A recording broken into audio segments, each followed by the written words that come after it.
আমার বান্দারা, আলাস্তু বিরাব্বিকুম, আমি কি তোমাদের প্রভু নই? ক্বালু বালা। ওই দিন রোজা চলে আমরা আল্লাহ তাআলার সামনে স্বীকৃতি দিয়েছিলাম, হ্যাঁ হ্যাঁ অবশ্যই আপনি আমাদের সৃষ্টিকর্তা, পালনকর্তা। তো রোজা চলে আল্লাহকে রব হিসাবে মেনে নিয়েছি। দুনিয়াতে আসার পরে যদি সেই রবকে অস্বীকার করি, আল্লাহকে যদি আমরা না মানি, তাহলে আল্লাহ তাআলাকে আমরা যেই প্রতিশ্রুতি দিয়েছিলাম, যে আমানত দিয়েছিলাম, সেই আমানতের খেয়ানত করা হলো।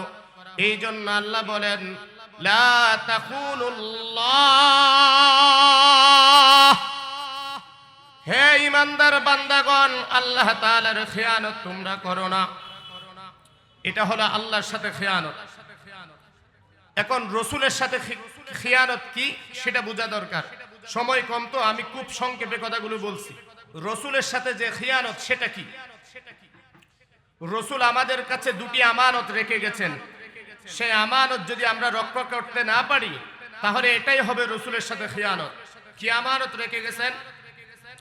ক্বালা রাসূলুল্লাহি সাল্লাল্লাহু আলাইহি ওয়াসাল্লাম, তারাকতুম ফীকুম আমরাইন।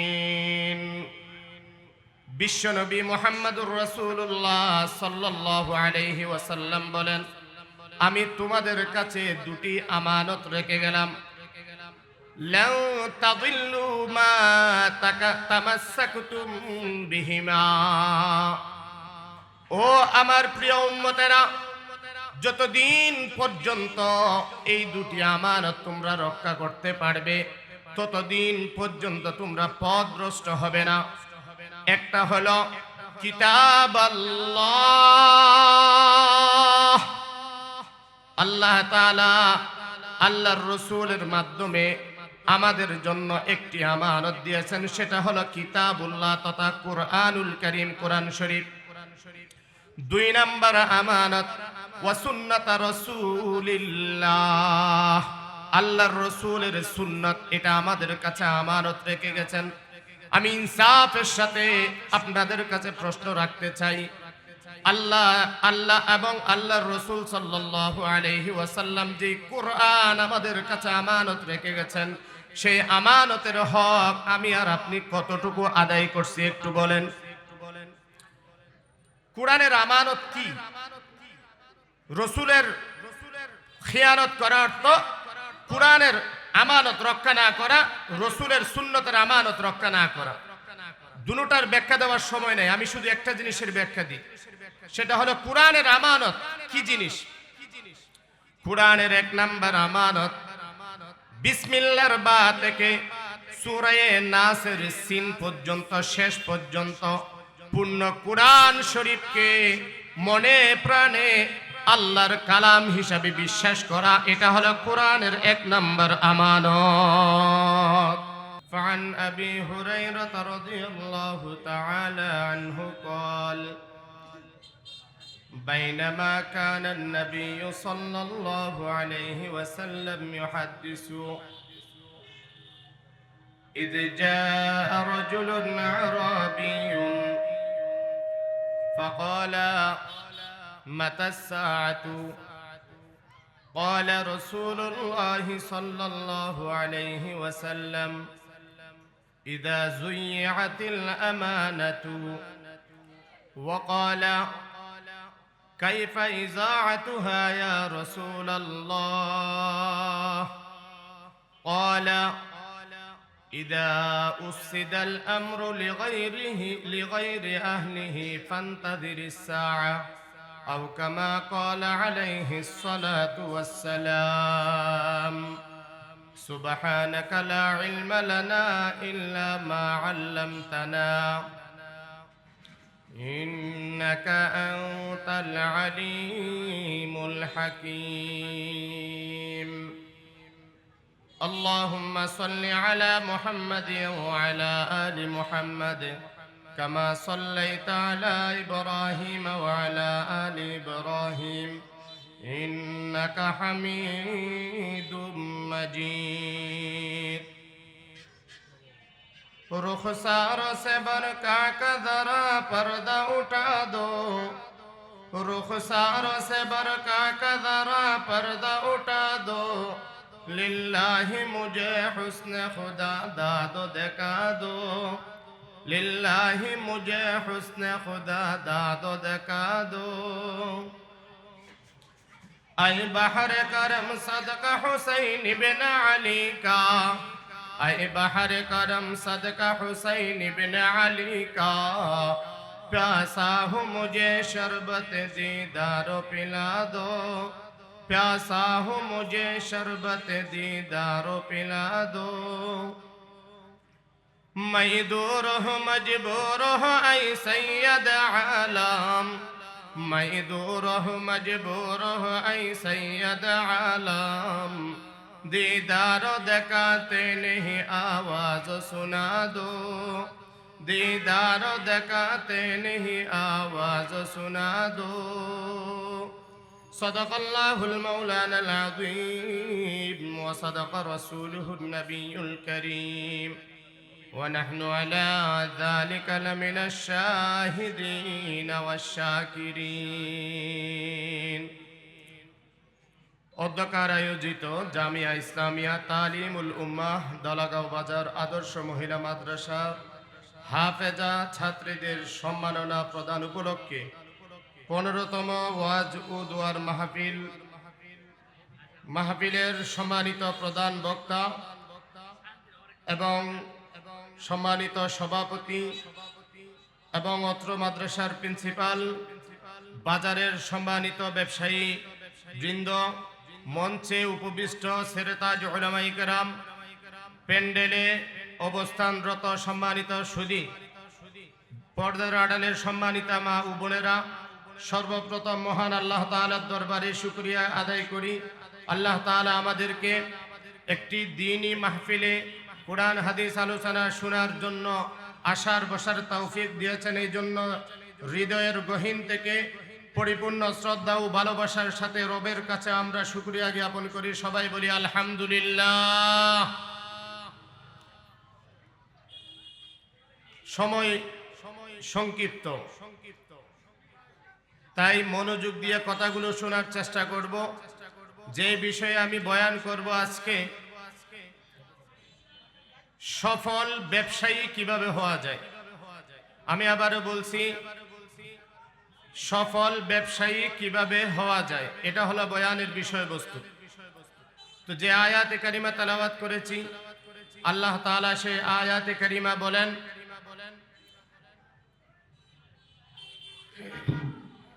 ইয়া আইয়ুহাল্লাযীনা আমানু লা তাখুনুল্লাহা ওয়ার রাসূলা ওয়া তাখুনু আমানাতিকুম ওয়া আনতুম তা'লামুন। মহান রব বলেন, তোমরা আল্লাহর সাথে খিয়ানত করো না এবং রসুলের সাথে খিয়ানত করো না এবং পরস্পর একে অপরের সাথে খিয়ানত করো না। এখানে আল্লাহর সাথে খিয়ানত করতে নিষেধ করা হয়েছে, রসুলের সাথে খিয়ানত করতে নিষেধ করা হয়েছে, পরস্পর একে অপরের সাথে খিয়ানত করতে নিষেধ করা হয়েছে। তাহলে আয়াতের মাধ্যমে আমরা তিনটা বিষয় বুঝলাম যে তিন ধরনের খিয়ানত থেকে আমাদের বাঁচতে হবে। আল্লাহর সাথে খিয়ানত কি? আল্লাহর সাথে খিয়ানত হলো আল্লাহর সাথে শিরিক না করা। কেন? এই পৃথিবীর সকল মানব দানব, সকল সৃষ্টির সৃষ্টিকর্তা কে? জুড়ে বলেন কে? আল্লাহ। তো যে আল্লাহ আমাদের সৃষ্টি করেছেন তার সাথে কি শিরিক করা যাবে? যাবে না। কেন? আমরা আদম আলাইহিস সালাতু ওয়াস সালামের পিঠ থেকে আমাদের কিয়ামত পর্যন্ত আগত সকল মানুষকে বের করে আল্লাহ তাআলা একটা প্রতিশ্রুতি নিয়েছিলেন। আল্লাহ তাআলা সবাইকে উদ্দেশ্য করে প্রশ্ন করেছিলেন, আলাস্তু বিরাব্বিকুম, হে আমার বান্দারা, আলাস্তু বিরাব্বিকুম, আমি কি তোমাদের প্রভু নই? ক্বালু বালা, ওই দিন রোজা চলে আমরা আল্লাহ তাআলার সামনে স্বীকৃতি দিয়েছিলাম, হ্যাঁ হ্যাঁ অবশ্যই আপনি আমাদের সৃষ্টিকর্তা পালনকর্তা। তো রোজা চলে আল্লাহকে রব হিসাবে মেনে নিয়েছি। দুনিয়াতে আসার পরে যদি সেই রবকে অস্বীকার করি, আল্লাহকে যদি আমরা না মানি, তাহলে আল্লাহ তাআলাকে আমরা যেই প্রতিশ্রুতি দিয়েছিলাম, যে আমানত দিয়েছিলাম, সেই আমানতের খেয়ানত করা হলো। এই জন্য আল্লাহ বলেন, লা তাকুনুল্লাহ, হে ইমানদার বান্দাগণ, আল্লাহ তাআলার খেয়ানত তোমরা করো না। এটা হলো আল্লাহর সাথে খেয়ানত। এখন রসুলের সাথে খেয়ানত কি সেটা বোঝা দরকার। সময় কম, তো আমি খুব সংক্ষেপে কথাগুলো বলছি। রসুলের সাথে যে খেয়ানত সেটা কি? রসুল আমাদের কাছে দুটি আমানত রেখে গেছেন। সেই আমানত যদি আমরা রক্ষা করতে না পারি, তাহলে এটাই হবে রসুলের সাথে খেয়ানত। কি আমানত রেখে গেছেন? ওয়া রাসূলুল্লাহ সাল্লাল্লাহু আলাইহি ওয়াসাল্লাম, তারাকতুম ফীকুম আমরাইন। বিশ্বনবী মুহাম্মদুর রাসূলুল্লাহ সাল্লাল্লাহু আলাইহি ওয়াসাল্লাম বলেন, আমি তোমাদের কাছে দুটি আমানত রেখে গেলাম। লাউ তাদিল্লু মা তামাসসাকতুম বিহিমা।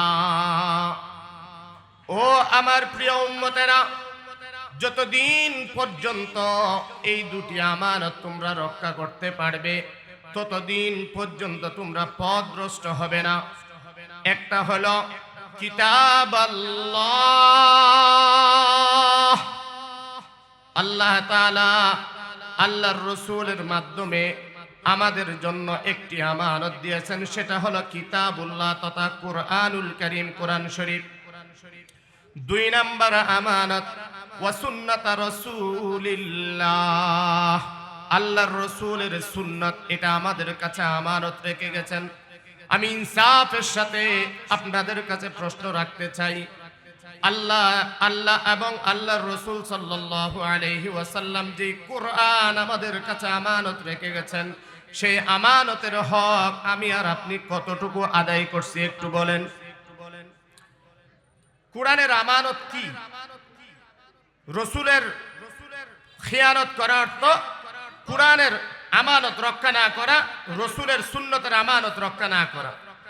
দুটোটার ব্যাখ্যা দেওয়ার সময় নেই, আমি শুধু একটা জিনিসের ব্যাখ্যা দিই, সেটা হলো কোরআনের আমানত কি জিনিস। কোরআনের এক নাম্বার আমানত বিসমিল্লাহর বা থেকে সূরা নাসের সিন পর্যন্ত, শেষ পর্যন্ত পূর্ণ কোরআন শরীফকে মনে প্রাণে আল্লাহর কালাম হিসাবে বিশ্বাস করা, এটা হলো কোরআনের এক নাম্বার আমানত। আচ্ছা বলেন, কোরআনের কোন আয়াতকে যদি কেউ বিশ্বাস না করে, ঈমান থাকবে? কথা বলেন, ঈমান থাকবে? সুতরাং পূর্ণ কোরআনকে বিশ্বাস করা, এটা হলো কোরআনের এক নাম্বার হক, এক নাম্বার আমানত। দুই নাম্বার আমানত, একজন ইমানদার হিসাবে ঈমানের পরে সবচাইতে বড় ইবাদতের নাম হলো নামাজ। নামাজের জন্য ভিতরে বাহিরে 13টা ফরজ আছে। এই 13টা ফরজের মধ্যে নামাজের ভিতরে যেই কয়েকটা ফরজ আছে, সেই ফরজগুলির মধ্যে গুরুত্বপূর্ণ একটি ফরজ হলো কুরআনুল কারীম তেলাওয়াত করা, কেরাত পড়া, ঠিক না বেঠিক? এখন আমি আপনাদের কাছে প্রশ্ন রাখতে চাই, এই ধলাগাঁও বাজারের মধ্যে যত ব্যবসায়ী আছে, যত মানুষ আছে, ধলাগাঁও এলাকার মধ্যে যত ফ্যামিলির মানুষ আছে, বুকে হাত দিয়া কি বলতে পারবেন কুরআনুল কারীমের 2 নম্বরে আমানতকে কতটুকু রক্ষা করছেন? আমি যদি জিজ্ঞাসা করি কত পার্সেন্ট মানুষ কোরআনের সহি শুদ্ধ তেলাওয়াত পারে, আপনি দেখবেন অনেক মানুষ কোরআনের সহি তেলাওয়াত পারে না। অথচ নামাজ ফরজ, 50 বছর ধরে, 50 বছর 60 বছর হায়াত হয়েছে, কিন্তু এখনো সূরা ফাতিহা শুদ্ধ করে পড়তে পারে না। এর চাইতে বড় গাফলতি, এর চাইতে বড় কোরআনের খেয়ানত, এর চাইতে বড় রাসূলের খেয়ানত আর কিছু হতে পারে না। তিন নম্বর কোরআনের আমানত। এই কোরআন শিকার পরে এই কোরআনের অর্থ বোঝার চেষ্টা করা, এটা হলো কোরআনের 3 নম্বর আমানত। আমি এর চেয়ে আর বেশি বলবো না যেহেতু সময় কম। এখন বলেন, কোরআনের 1 নম্বর আমানত হলো কোরআনকে পরিপূর্ণভাবে বিশ্বাস করা। 2 নম্বর আমানত কোরআনকে বিশুদ্ধভাবে তেলাওয়াত শিক্ষা করা। 3 নম্বর আমানত কোরআনের অর্থ বোঝার চেষ্টা করা যতটুকু সম্ভব। এই কাজগুলি আমাদের এই দলাগাঁও বাজারে যত দোকান আছে, আপনি বুকে হাত দিয়ে বলতে পারবেন এমন একটি দোকান দেখান যে দোকানের মধ্যে কোরআনের প্রতি ঈমানের ব্যাপারে কথা হয়, কোরআন শিক্ষার জন্য আলোচনা করা হয়, কোরআনের অর্থ বোঝার জন্য চেষ্টা করা হয়। এমন কোন দোকান আছে নাকি বাজারে? আরে কথা বলেন, কোন বাজার কোন দোকান আছে?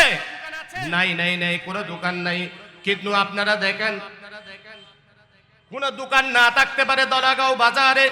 দলাগাঁও বাজার এবং জামিয়া ইসলামিয়া তালিমুল উম্মাহ মহিলা মাদ্রাসা, হয়তো এখানে এরকম কোন দোকান না থাকতে পারে, কিন্তু আমাদের বড় ভাই মুফতি মাহদি হাসান সিদ্দিকী হাফিজাহুল্লাহ তাআলা আনহু, হয়তো তিনি হোটেল দেন নাই, হয়তো তিনি অন্যান্য কোন নাস্তা পানির দোকান দেন নাই, ওষুধের দোকান দেন নাই, মুদির দোকান দেন নাই, কিন্তু আপনাদেরকে কালকে কিয়ামতের ময়দানে আল্লাহ তাআলার কঠিন শাস্তি থেকে বাঁচানোর জন্য, আপনার সন্তানের ঈমান রক্ষা করার জন্য, আপনার সন্তানের কোরআনের আমানত হেফাজত করার জন্য হয়তো তিনি দুনিয়া কামানোর জন্য কোনো দোকান দেয় নাই, কিন্তু এই বাজারের মধ্যে জামিয়া ইসলামিয়া তালিমুল উম্মাহ দলাগাঁও বাজার আদর্শ মহিলা মাদ্রাসা দিয়েছে।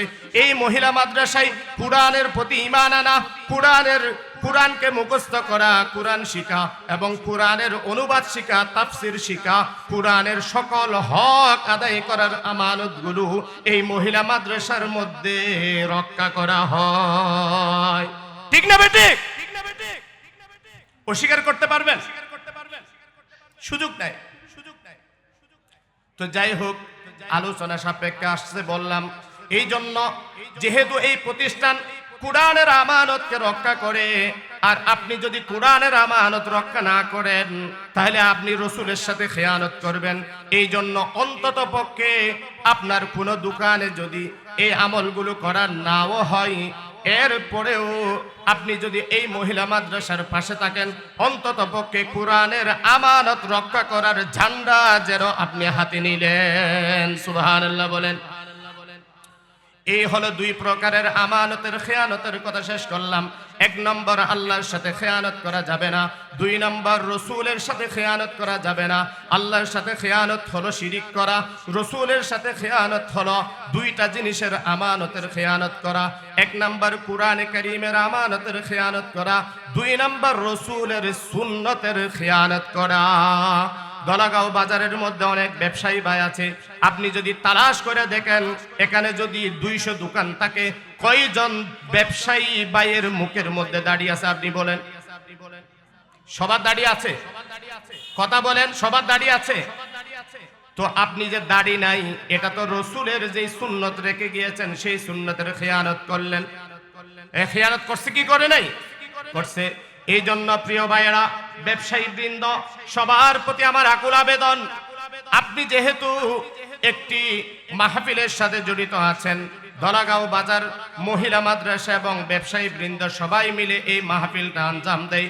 এই জন্য আপনাদের কাছে আমি অনুরোধ রাখতে চাই, আল্লাহর সাথে যেমন খেয়ানত করবেন না, মাজারে গিয়া বাচ্চা চাইবেন না, চন্দ্রপাড়া 8 রশি মাইজবান্ডার ওখানে গিয়া ছেলে চাইবেন না, এটা যেমন শিরিক করা, আল্লাহর সাথে খেয়ানত করা, ঠিক তেমনি ভাবে কোরআনের প্রতিষ্ঠানের পাশে না থাকা, এটা হলো কোরআনের সাথে খেয়ানত করা তথা রসুলের সাথে খেয়ানত করা।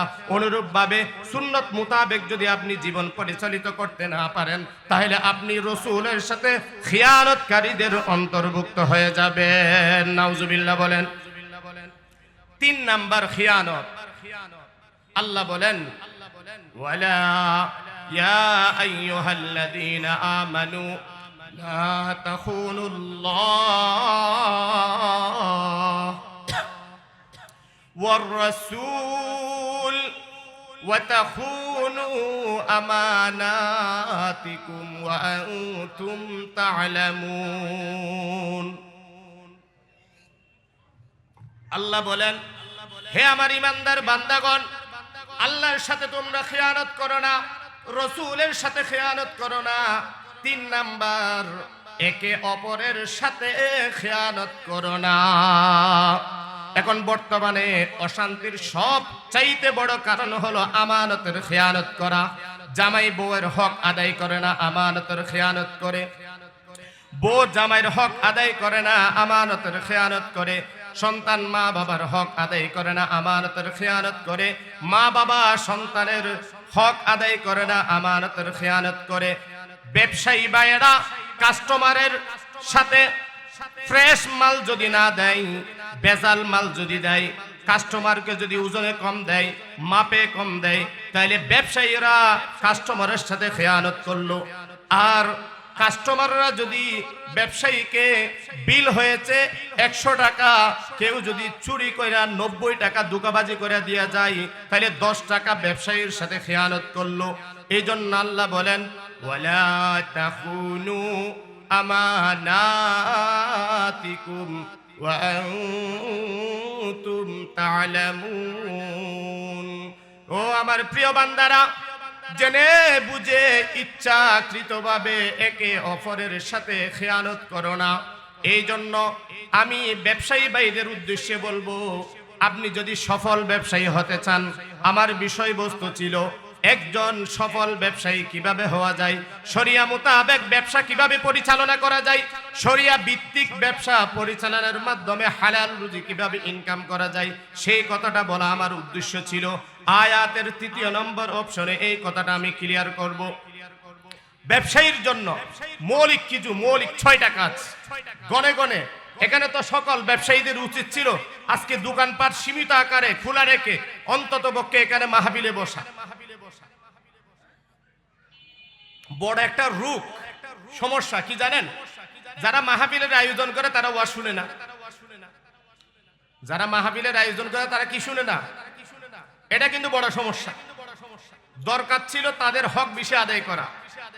যাই হোক, যতটুকু আওয়াজ যায়, আমি ব্যবসায়ী ভাইদের প্রতি আকুল আবেদন করছি, অন্তত পক্ষে আপনারা আমার এই 6টা বিষয় খেয়াল করার চেষ্টা করবেন। একজন সফল ব্যবসায়ী হওয়ার জন্য 1 নম্বরে যেই কাজটা করতে হবে, তার ব্যবসাটা হালাল হতে হবে। বলেন, একজন ব্যবসায়ী সফল হওয়ার জন্য 1 নম্বরের যে দায়িত্ব, সেটা হলো হালাল ব্যবসা হতে হবে। কি ব্যবসা? আর একটু কথা বলেন না আপনারা, কি ব্যবসা? হালাল ব্যবসা। বুঝতেছেন না? আচ্ছা শুনুন, কেউ যদি নাইট ক্লাবের ব্যবসা দিয়ে দেয়, সেরা সেরি একসাথে মদ খাওয়াই ফ্রি ম্যাচিং করা, কথা কয় না, এটা হালাল না হারাম? দলাগাঁও বাজারে যদি কেউ মদের দোকান দেয়, হালাল না হারাম? কেউ যদি চিপাই চাপাই অলিতে গলিতে দোকানের পিছনে, চায়ের দোকানের পিছনে যদি গাঞ্জা বেচে সিগারেটের মধ্যে বইরা, এটা হালাল না হারাম? কেউ যদি শুকরের গোশত বেচে, এটা হালাল না হারাম? এত উদাহরণ দেওয়ার টাইম নাই, সময় কম। এক কথাই, সফল ব্যবসায়ী হওয়ার জন্য সবচাইতে গুরুত্বপূর্ণ যেই বিষয়, 1 নম্বরে যেই ব্যবসা করেন না কেন, আপনি মন চাইলে পানের দোকান করেন, মন চাইলে আপনি একটা বাঙ্গারির দোকান করেন, মন চাইলে আপনি ফেরিওয়ালার মতো হেঁটে হেঁটে ব্যবসা করেন দলাগাঁও বাজারে, আপনি যেই ব্যবসাটা করবেন, আপনার ব্যবসায়িক পণ্য এবং আপনার ব্যবসা হালাল হতে হবে। আমার ইমানদার বান্দাগণ, তোমরা হালাল বক্ষণ করো, হালাল খাও। তো আমি জিজ্ঞেস করতে চাই, দলাগাঁও বাজারের মধ্যে ইমানদার ব্যবসায়ী আছে না নাই? যেহেতু ইমানদার ব্যবসায়ী আছে, আল্লাহ বলেন, হে ইমানদার, তোমরা হালাল খাও। তো দলাগাঁও বাজারের ব্যবসায়ীরা যদি আল্লাহর প্রতি ঈমান রাখে, রসুলের প্রতি ঈমান রাখে, আমি তাদেরকে বলবো, আপনারাও ব্যবসা করলে আগে জেনে বুঝে নেন ব্যবসা হালাল না হারাম। এটা 1 নাম্বার। 2 নাম্বার, আপনি ব্যবসা করবেন, তাহলে ব্যবসা করার জন্য আপনার মাসালা জানা ফরজ। কি জানা ফরজ? এখন আমাদের সমস্যা, আমরা শুধু নামাজের মাসালা জানতে চাই, রোজার মাসালা জানতে চাই, যাকাতের মাসালা জানতে চাই, আমি যে একটা ঘর করব সেই ঘরের মাসালা জানার জন্য হুজুরের কাছে যাই না। আমি যে একটা ব্যবসা করব ব্যবসার মাসালা জানার জন্য হুজুরের কাছে যাই না। অথচ নবীজি বলেন তলাবুল ইলমি ফারিদাতুন আলা কুল্লি মুসলিম, প্রতিটা মুসলমানের উপরে জ্ঞান অর্জন করা ফরজ। কেমন জ্ঞান অর্জন করা ফরজ? আল্লাহর রাসূলের এই হাদিসের ব্যাখ্যা হলো, একজন মুসলমান যে যেই কাজ করবে, যে যে পেশায় জড়িত থাকবে, কেউ যদি ইমামতি করতে চায় ইমামতির মাসালা জানা ফরজ, কেউ যদি জুমা পড়াতে চায় জুমার মাসালা জানা ফরজ, কেউ যদি ঈদের নামাজ পড়াতে চায় ঈদের মাসালা জানা ফরজ, কেউ যদি বিচারক হতে চায় তাহলে তার বিচারের মাসালা জানা ফরজ, কেউ যদি ব্যবসা করতে চায়, যদি মুসলমান হয়ে থাকে, ব্যবসার হালাল হারামের মাসালা জানা তার জন্য ফরজ। কিন্তু আমরা জানি না, আমরা মাসালা জানতে চাই না। আল্লাহ বলেন হাল ইয়াস্তাবিল্লাযীনা ইয়ালামুন ওয়াল্লাযীনা লা ইয়ালামুন, আরে যারা জানে যারা জানে না তারা কি এক সমান? আরে কথা বলেন, এক সমান? যাই হোক, আর লম্বা করবো না। তাহলে 2 নাম্বার বিষয়, ব্যবসায়ীদের জন্য ফরজ ব্যবসার মাসালা জানা। নামাজ পড়া যেমন ফরজ, আপনি ব্যবসা করলে ব্যবসার মাসালা জানা ফরজ। আপনি হজ ফরজ হইলে হজের মাসালা জানা ফরজ। আপনার যাকাত দেওয়া যদি ফরজ হয়, যাকাতের মাসালা জানা আপনার জন্য ফরজ। 3 নাম্বার, ব্যবসা করতে গিয়া একমাত্র ভরসা করতে হবে কার উপরে? আল্লাহর উপরে। তাওয়াক্কুল করতে হবে কার উপরে? কেন? আল্লাহ তাআলা বলেন وَمَن يَتَوَكَّلْ عَلَى اللَّهِ فَهُوَ حَسْبُهُ, যে ব্যক্তি আল্লাহর উপরে তাওয়াক্কুল করে, ভরসা করে, আপনি পানের দোকান করেন, আপনি মুদির দোকান করেন, আপনি তরকারির দোকান করেন, আপনি ফ্যাক্টরির দোকান করেন, আপনি ডাক্তারের দোকান করেন, যেই ব্যবসা করেন না কেন, ব্যবসা দেওয়ার পরে আপনি যখন আল্লাহর উপরে ভরসা করেন, তাহলে এই দোকান থেকে হালাল রিজিক দেওয়ার জন্য স্বয়ং আল্লাহই আপনার জন্য যথেষ্ট। অন্য হাদিসে আছে قال رسول الله صلى الله عليه وسلم لو أنكم تتوكلون على الله حق توكله, বিশ্বনবী মুহাম্মদুর রাসূলুল্লাহ সাল্লাল্লাহু আলাইহি ওয়াসাল্লাম বলেন, কোন মানুষ যদি আল্লাহর উপর পরিপূর্ণভাবে তাওয়াক্কুল করে, ভরসা করে, আল্লাহর রাসূল বলেন তাকে ওইভাবে রিজিক পাঠানো হয় যেভাবে আল্লাহ তাআলা ওই পাখিদেরকে যেমন কোনো ব্যবস্থাপনা ছাড়াই সকালে খালি পেট থেকে বের হইয়া বিকেল বেলা ভরা পেটে বের হয়ে যায়, বিকেল বেলা যখন বাসায় ফিরে তখন কোনো পাখি এটা চিন্তা করে না আগামীকাল সকালে আমি কি খাবো। অথচ মানুষ এই কথাটা চিন্তা করে, আজকে আমি খেয়েছি, আগামীকাল কি খাবো, আগামী বছর কি খাবো, আমার ছেলে মেয়ে কি খাবে, ভবিষ্যতের জন্য চিন্তা করে। অথচ সকালবেলা পাখি বাসা থেকে খালি পেটে বের হয়, বিকাল বেলা ভরা পেটে ঢুকে আগামীকালকের রিজিকের চিন্তা করে না। নবীজি বলেন কোনো ব্যবসায়ী অথবা যে কোনো মানুষ কোনো কাজ করার পরে সে যদি আল্লাহর উপরে যদি ভরসা করে, আল্লাহ তাআলা ওই পাখিদেরকে যেভাবে নিশ্চিন্তে রিজিক দান করে, আল্লাহ তাআলা সেরকম ব্যবসায়ীদেরকে অথবা যে আল্লাহর উপরে ভরসা করে সেভাবে আল্লাহ রিজিক দান করবে। সুবহানাল্লাহ বলেন। ঘটনা বলার তো টাইম নাই, নাইলে আপনাদের মনে আছে আব্দুর রহমান ইবনে আউফ মদিনায় যাওয়ার পরে সাদ ইবনে রবির সাথে ভাই ভাই হিসাবে নবীজি তাদেরকে মিল করে দিয়েছিলেন। বলেছিলেন যে মক্কা থেকে যারা হিজরত করে মদিনায় আসছে, ওই মদিনার আনসাররা যেন মক্কার হিজরত করনেওয়ালা ভাইদেরকে আপন করে নেয়। তো দুই মুহাজির এবং আনসার দুইজনের মধ্যে ভ্রাতৃত্বের বন্ধন সৃষ্টি করে দিয়েছিল নবীজি। ওই ভ্রাতৃত্বের বন্ধনের মধ্যে একটা বন্ধন ছিল আব্দুর রহমান ইবনে আউফ এবং সাদ ইবনে রবি। এখন ভ্রাতৃত্বের বন্ধন দেওয়ার পরে সাদ ইবনে রবি অনেক বড় ধনাঢ্য ব্যবসায়ী ছিলেন।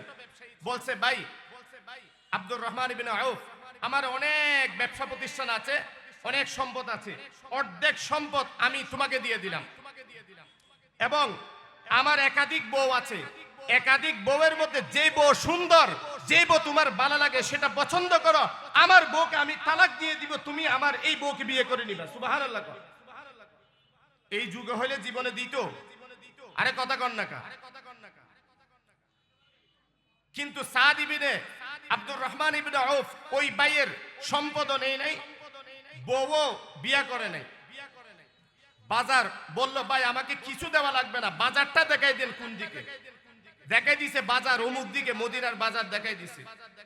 তো মদিনার বাজারে গিয়া কিছু ঘি এবং পনির তিনি ক্রয় করা অন্য জায়গার মধ্যে আবার ব্যবসা শুরু করছে। এমন ভাবে ব্যবসা শুরু করছে কয়েকদিনে ওই যে আল্লাহর উপর তাওয়াক্কুল ভরসা করেছিল এই সাদ ইবনে আব্দুর রহমান ইবনে আউফ এত বড় ধনাঢ্যশালী হয়েছিল যে আব্দুর রহমান ইবনে আউফের 4000 দিনার তার জমা হয়ে গেছে। সুবহানাল্লাহ।